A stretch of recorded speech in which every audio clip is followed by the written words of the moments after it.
የእግዚአብሔርን ድምፅ እንዳንሰማ የሚጋርዱ 6 አደገኛ ልማዶች። ምናልባትም እግዚአብሔር ለኛ መናገር አቁመዋል ብለን አስበን ሊሆን ይችላል። በሕይወታችን ውስጥም ትልቅ ውሳኔ ለመወሰን ፈልገን ደግሞም በዛም ጉዳይ ጸልየንበት እግዚአብሔር ዝም ያለን የሚመስለን ወቅቶችም ይኖራሉ። ሆኖም ግን እግዚአብሔር መቼም ዝም ብሎ አያውቅም። ነገር ግን ድምፁ እንዳንሰማ ጆሮአችንን የሚደፍኑ አደገኛ ልማዶች በሕይወታችን ውስጥ ሊኖሩ ይችላሉ። ዛሬ በዚህ ቪዲዮ የእግዚአብሔርን ድምፅ ለመስማት በአስቸኳይ ማቆም ያለብንን 6 አደገኛ ልማዶችን በሰፊው እንመለከታለን። በተለይ ደግሞ 6ኛው ልማድ ሁላችንም ሳናውቀው የምንወድቅበት ትልቁ ወጥመድ ነው።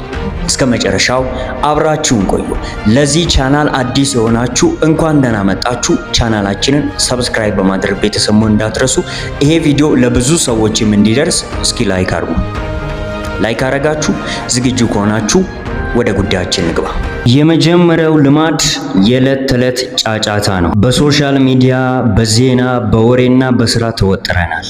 እግዚአብሔር እኮ በታላቅ ንፋስና በኃይለኛ መብረቅ ውስጥ ብቻ አይደለም የሚናገር። አንድን የሬዲዮ ጣቢያ ለማዳመጥ የሞገድ ማስተካከያውን ወይም ፍሪኩዌንሲ በትክክል ማስተካከል አለብን። ጫጫታ ባለበት ቦታ ግን ድምፁ አይሰማም። እግዚአብሔርም የሚናገረው በጸጥታ ውስጥ ነው። መጽሐፍ ቅዱስ በአንደኛ ነገሥት ምዕራፍ 19 ቁጥር 11 እስከ 12 ባለው ክፍል ላይ እንደዚህ ብሎ ይናገራል። እርሱም ውጣ፣ በተራራው ላይ በእርሱ ፊት ቁም አለ።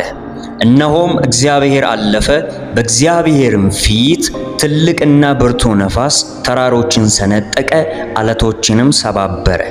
እግዚአብሔር ግን በነፋሱ ውስጥ አልነበረም። ከነፋሱም በኋላ የምድር መናወጥ ሆነ። እግዚአብሔር ግን በምድር መናወጥ ውስጥም አልነበረም። ከምድር መናወጥ በኋላ እሳት ሆነ። እግዚአብሔር ግን በእሳት ውስጥ አልነበረም። ከእሳቱም በኋላ ትንሽ የዝምታ ድምፅ ሆነ። እግዚአብሔር በዛ በቀጭን የዝምታ ድምፅ ሊያናግር ይፈልጋል። ስልክን የምታጠፋበት፣ ፌስቡክና ቲክቶክን ዘግተህ ከእግዚአብሔር ጋር ብቻ የምትሆንበት የጸጥታ ጊዜ ሊኖር ይገባል። ይህንን ጫጫታ አቁም። ሁለተኛው ልማድ በሕይወታችን ውስጥ ኃጢአትን እያወቅን ደብቀን መያዝ ነው። ኃጢአት በእኛና በእግዚአብሔር መካከል ትልቅ ግንብ ይገነባል። አንድ ትልቅ ንጹህ መስታወት በጭቃና በቆሻሻ ከተሸፈነ ከውጭ የሚመጣውን የፀሐይ ብርሃን ወደ ውስጥ ሊያስገባ አይችልም። ኃጢአትም እንደዚሁ የእግዚአብሔርን ድምፅ የሚጋርድ መንፈሳዊ ቆሻሻ ነው። መጽሐፍ ቅዱስ በኢሳይያስ ምዕራፍ 59 ቁጥር 1 እስከ 2 ባለው ክፍል ላይ እንደዚህ ብሎ ይናገራል። እነሆ የእግዚአብሔር እጅ ከማዳን አላጠረችም፣ ጆሮም ከመስማት አልደነቆረችም። ነገር ግን በደላችሁ በእናንተና በአምላካችሁ መካከል ለይታለች፣ እንዳይሰማም ኃጢአታችሁ ፊቱን ከእናንተ ሰውሮታል። ከእግዚአብሔር ጋር ያለህን ግንኙነት ለማደስ መጀመሪያ ንስሐ መግባት አለብህ። ልብህን በይቅርታ ሲያነጻው ድምፁ በግልጽ መሰማት ይጀምራል። ሶስተኛው ልማድ መቸኮል ነው።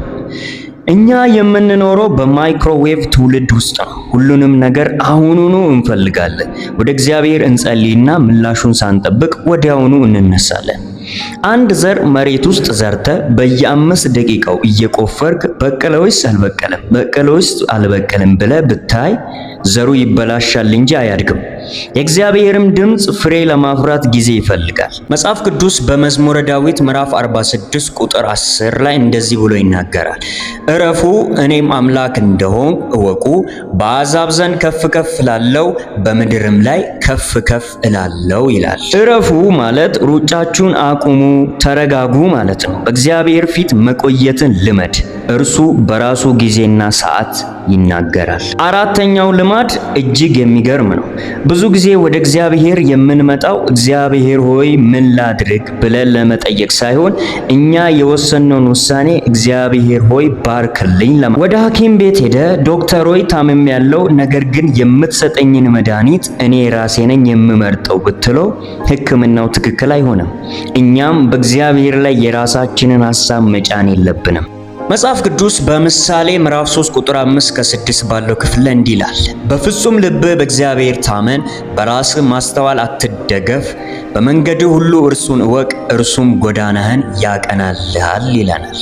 የእግዚአብሔርን ድምፅ ለመስማት በመጀመሪያ የራስህን ፍላጎት ባዶ ማድረግ አለብህ። የኔ ፈቃድ ሳይሆን ያንተ ፈቃድ ይሁን ስትል የእርሱ ድምፅ በግልጽ ይመራሃል። አራተኛው ምልክት አስቀድሞ የራስን ምርጫ መወሰን ነው። ከዚህ እንጠበቅ። አምስተኛው ልማድ ቃሉን አለማንበብ ነው። እግዚአብሔር በሕልምና በራእይ እንዲናገረን እንፈልጋለን። ነገር ግን የተጻፈውን ቃሉን አንከፍትም። የእግዚአብሔር ዋነኛ የመናገሪያ መንገዱ የተጻፈው ቃሉ ወይም መጽሐፍ ቅዱስ ነው። ከውጭ ሀገር የተላከልህን የፍቅር ደብዳቤ ሳትከፍትና ሳታነብ ይህ ሰው ይወደኛል ወይስ አይወደኝም ብለህ ብትጨነቅ ትርጉም የለውም። መጽሐፍ ቅዱስ የእግዚአብሔር የፍቅር ደብዳቤ ነው። መጽሐፍ ቅዱስ በመዝሙር ምዕራፍ 119 ቁጥር 105 ላይ እንዲህ ይላል፣ ሕግ ለእግሬ ማብራት ለመንገዴ ብርሃን ነው ይለናል። መጽሐፍ ቅዱስን ሳታነብ የእግዚአብሔርን ድምፅ ለመስማት መሞከር ዓይንህን ጨፍነ ጨለማ ውስጥ ለመጓዝ የመሞከር ያህል አደገኛ ነው። በየቀኑ ቃሉን አንብብ። እግዚአብሔር በቃሉ ውስጥ ያናግርሃል። እናም በመጨረሻውና በስድስተኛው ልማድ ላይ ደርሰናል። ይህ ልማድ ጥርጣሬ ነው። ብዙ ጊዜ እግዚአብሔር በልባችን ሲነግረን ይህ የእግዚአብሔር ድምፅ ነው ወይስ የራሴ ሐሳብ ብለን እንጠራጠራለን። ጥርጣሬ ደግሞ መንፈሳዊ የመስማት አቅማችንን ያደክማል። የማይንቀሳቀስና የተረጋጋ ኩሬ ውስጥ ድንጋይ ብትጥል ውብ የሆኑ ክብ ቅርጾችን ታያለህ። ነገር ግን ውሃው በነፋስ የሚናወጥ ከሆነ ምንም ነገር ማየት አትችልም። ልባችን በጥርጣሬ ሲናወጥ የእግዚአብሔርን መልእክት መረዳት አንችልም። መጽሐፍ ቅዱስ በያዕቆብ መልእክት ምዕራፍ 1 ቁጥር 6 ላይ እንዲህ ይላል፣ ነገር ግን በምንም ሳይጠራጠር በእምነት ይለምን። የሚጠራጠር ሰው በነፋስ የተገፋና የተነቀነቀ የባህር ማዕበልን ይመስላልና ሁለት ሐሳብ ላለው በመንገዱም ሁሉ ለሚወላውል ለዚያ ሰው ከጌታ ዘንድ አንዳች እንዲያገኝ አይምሰለው ይላል። እግዚአብሔር ሲናገር በልጅነት እምነት ተቀበለው።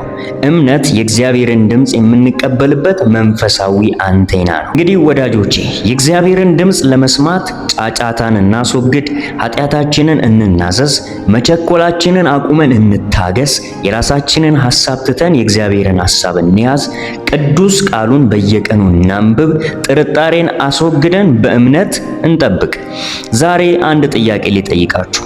ከነዚህ 6 ልማዶች ውስጥ እናንተን ይበልጥ እያደናቀፈ ያለው የትኛው ነው? ኮሜንት ላይ ጻፉልኝ። አብረን እንጸልያለን። እንግዲህ ቤተሰቦች ከዚህ ቀደም አዲስ የዩቲዩብ ቻናል ከፍቻለሁ። ሰብስክራይብ አድርጉኝ፣ አበረታቱኝ ብያችሁ በጠየኳችሁ መሰረት 66 የምትሆኑ ሰዎች እንደምትመለከቱት ሰብስክራይብ አድርጋችሁኛል። በጣም ነው ማመሰግነው። እግዚአብሔር ይባርካችሁ።